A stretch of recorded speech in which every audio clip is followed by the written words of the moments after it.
हाय दोस्तों, तो चलिए आज हम क्लास 10 की हिंदी अध्याय 6 पढ़ेंगे, जिस पाठ का नाम है बहादुर। और बहादुर पाठ की कौन सी विधा है? तो कहानी है। देखिए लिखा हुआ है, इस पाठ के लेखक अमरकांत है।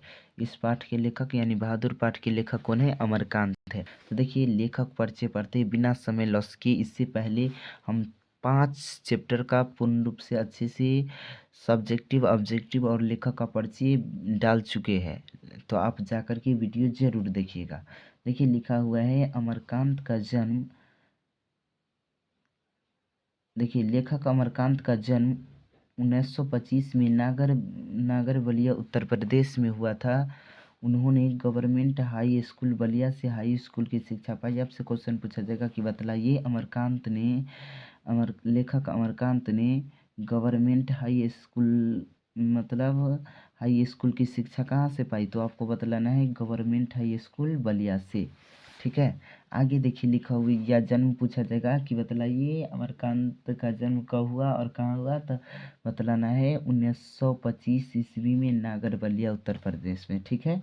आगे देखिए लिखा हुआ है, 1946 ईस्वी में सतीश चंद्र कॉलेज बलिया से इंटरमीडिएट तथा 1947 में इलाहाबाद विश्वविद्यालय से बीए किए। क्वेश्चन पूछा जाएगा कि बतलाइए कि अमरकांत ने इंटरमीडिएट कहाँ से किए? तो आपको बतलाना है सतीश चंद्र कॉलेज बलिया से। कब किए? 1946 में। ठीक है। आगे देखिए लिखा हुआ है, 1947 ईस्वी में ही इलाहाबाद विश्वविद्यालय से बीए किए और फिर 1948 ईस्वी में आगरा के दैनिक पत्र सैनिक के संपादकीय विभाग में नौकरी कर ली। यानी 1948 में वे आगरा में नौकरी भी कर ली।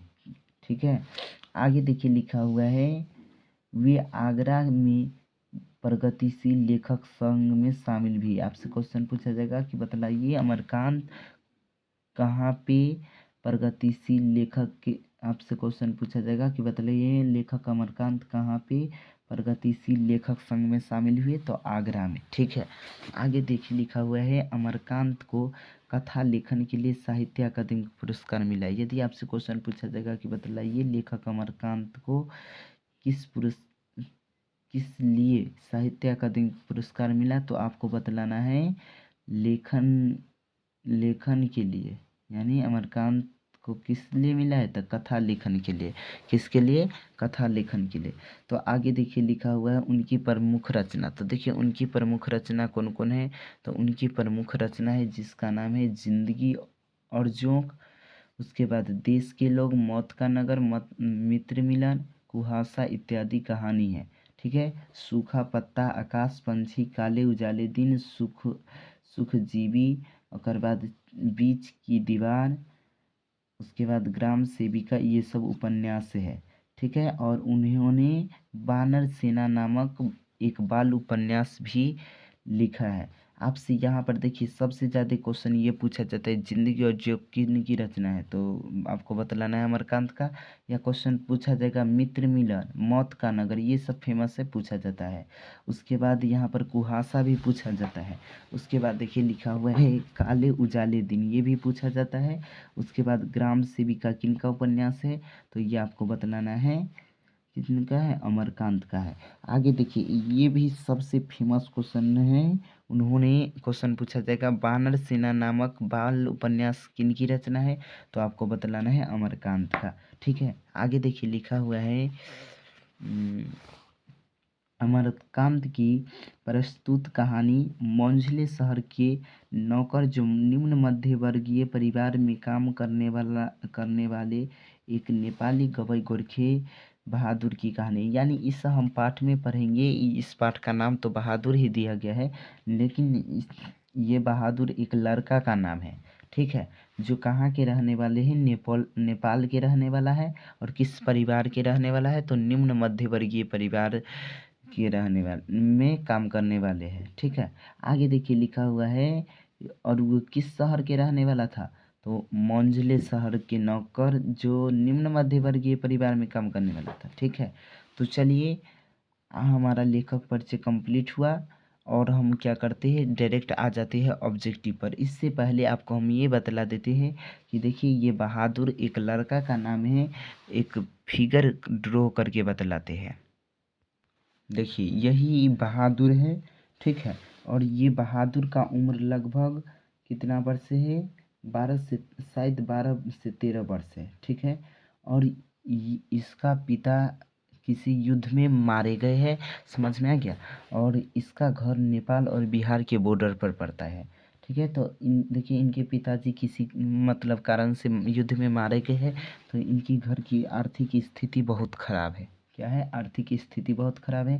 तो इसका भरण पोषण इसकी ये जो माँ, इसकी माँ है, ये क्या है, इसकी माँ है। तो इसका भरण पोषण इसका माँ ही करती है। जब एक बहुत दिनों तक बैठा के खिलाती है, लेकिन एक दिन कहती है जाओ हम तुमको बैठा कर नहीं खिलाएंगे।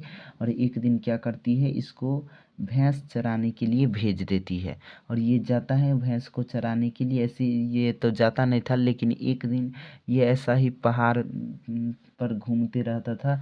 लेकिन एक दिन इसका माँ ने भेज दिया और ये गया, किसी कारणवश भैंस को बहुत पीट दिया। ये देखिए इसका ये एक भैंस बनाते हैं, मान लेते हैं कि ये इसका भैंस है, ठीक है। ये भैंस है, इसका ये पूँछ है, मान लीजिए ये भैंस है और है भैंस। इसको एक दिन क्या किया, बहादुर ने बहुत जोर से पीट दिया। तब ये भागी भागी भागी दूर आकर के यहाँ पे इसकी माँ एक खेत में काम कर रही थी, वहाँ पर पहुँच गया ये। और वहाँ पर जब जाता है तो ये इसका माँ समझ गई कि बहादुर ने ही इसको पीटा है। तो वो अनुभव की कि जितना बहादुर को उसको लगा कि बहादुर इतना इसको पीटा हुआ, तो उसका दुगुना वो पीट दी, ठीक है। वो जा कर के, लेकिन पता है आपको कि बहादुर को इतना बहुत ज़्यादा मारी, तो मारा मतलब उसकी माँ, तो वो रात भर मतलब जंगल में छिपा रहा। और रात होने के बाद भी वो घर नहीं गया। और जब घर नहीं गया तो उसकी माँ ने एक बार भी खोजने नहीं आया। और जब सुबह हुआ तो उसका लगा कि माँ अभी तक को हमसे कोई मतलब ही नहीं है, जिसके कारण वो घर छोड़कर माँ से दिल फट गया, यानी उम्मीद ख़त्म हो गया। और वो क्या किया, सुबह होने से पहले अपने इस घर में मान लेते हैं कि ये इसका घर है। और ये आराम से सुबह में आया, मतलब दिन होने से पहले, सुबह होने से पहले। और घर में से एक हंडी रखा हुआ था। हंडी किसको बोलते हैं, जो घड़ा टाइप के रहता है पुराने ज़माने में, या कंतरी बोलिए या हंडी। इसमें से 2 रुपया निकाल लिया, 2 रुपया ही शायद, उतना ठीक से याद नहीं, लेकिन शायद 2 रुपया निकाल लिया। और क्या किया, वहाँ से भाग गया घर से। और भाग कर के बस स्टैंड पर पहुँचा। और जब बस स्टैंड पर पहुँचा तो वहाँ पर लेखक और उसके साले साहब थे। तो उसका लेखक के साला बहादुर को उसके घर लेकर के पहुँचा। और लेखक का नाम अमरकांत है। क्या नाम है, अमरकांत, अमरकांत, ठीक है। और अमरकांत की एक पुत्र है जिसका नाम है किशोर। क्या नाम है, किशोर, ठीक है। और अमरकांत की एक पत्नी है जिसका नाम है निर्मला, ठीक है। तो चलिए हम ऑब्जेक्टिव पहले पढ़ते हैं, ठीक है। और ऑब्जेक्टिव पढ़ा हो जाएगा। देखिए ये बहादुर है ना, इस पर 11 रुपया चोरी का भी इल्ज़ाम लगा था, ठीक है। ये सब हम पढ़ते हैं अगले क्लास में। ऑब्जेक्टिव पहले पढ़ेंगे, उसके बाद सब्जेक्टिव पढ़ेंगे। जब सब्जेक्टिव पढ़ेंगे तो ये हर एक चीज़ कंप्लीट हो जाएगा, ठीक है। तो चलिए आज के लिए बस इतना ही।